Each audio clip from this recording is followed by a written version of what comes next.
kwa dini simu kuziwa mpaka ntumiki watu Muhammadin sallallahu alaihi wasallam mpaka adalankula kuti adaloleza maboza atatu oti maboza atatu ukanama supeza chimu.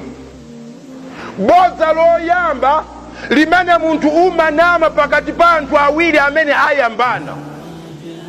Asilamu awili ayambana, iwe nkuchoka nkupita kwa wina mtati mwene ndabwera anzanu ajandituma akuti zimene zidachitika tsiku lijali ndizoipa, ndipo amene utendi shetani satana amene adapangitsa, ndipo akupempha akuti mukhululukirane, ndipo anzanu wopondituma sakufunanso kuti nkhani ipita kwina kuli konse tikambe mulandu akuti basi kwa iwowo zati. Koma lili boza sada kutumi, boza limene lofuna kuyanjanitsa anthu si haramu. Akavomera kuti mukunena choncho anzanga amatelo, iyi nda amatelo kunena kuti sakufuna nso milandu nkhani isapite kwa mfumu, isapite kumzikiti kwa shehe, isapite kwa kuti basi mukakumana kupasana salamu. Abasi mashallah palibe kutu. Iwanso uja wavomera uchokanso kupita kwa wina ujachi mwene nakumana ndanzanu ajandituma akuti zimene zidachitika zide ndizowopya, zimene zidapangisa shetani amene anangotigwira shetani, ndipo amapempha kuti tikumukhululukirani. Ndipo ponditumako akunena tisakufuna milandu, sakufuna nkhani ya idi wantu, sakufuna kuti ipite kwa shehe, sakufuna kuti ipite kwa mfumu, ati mukakumana basi muzipanga kulonjerana mmene mmapangira muno. Anthu amene wakakumana wina azinena kuti amene adakhululuka wina adakumana salamu alaikum kulonjerana akuti sambi boza limene sungapeze chifu chifukwa loyanjanisana.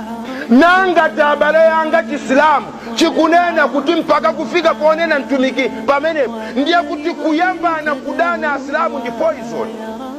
Salamu alaikum. Izi zofunika tu Asilamu zimveke bwino. Nanga timpaka mtumiki akuloleza boza pofuna kuyanjanitsa anthu. Nanga zili bwanji iweyo ndi Msilamu kukala wosa kululuka, wotukwana, wolalata iweyo uli Msilamu ukuganiza bwanji mbale wanga.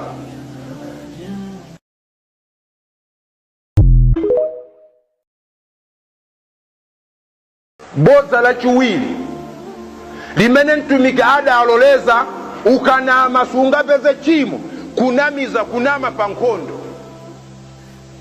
Nkhondo anthu akwafunafuna Asilamu kutawa awonongere katundu wawo, awatile nkhondo, awapange chipongwe, kapena awapange china chilichonse. Iwe ndi Msilamu wakumana ndada niwo ndiye akukufunsa akugwira iwe azinzako alikuti usanene kuti ngati mtume wati tahako anzanga alowera kutani, alowera kulikuni zili zoona ukapya moto.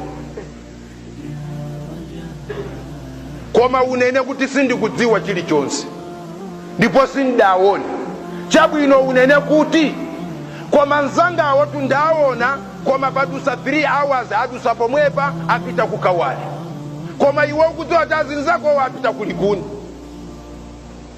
Boza limenelo ndilabwino chifukwa kuteteza Asilamu anzako. Salamu alaikum.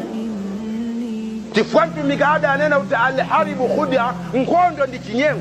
Adalankula mtumiki nkhondo watu imene tikunena sikumenyana kumenya anthu amamenyana kumisonkhano ya ndale, tikunena jihadi ya Chisilamu yoteteza dini.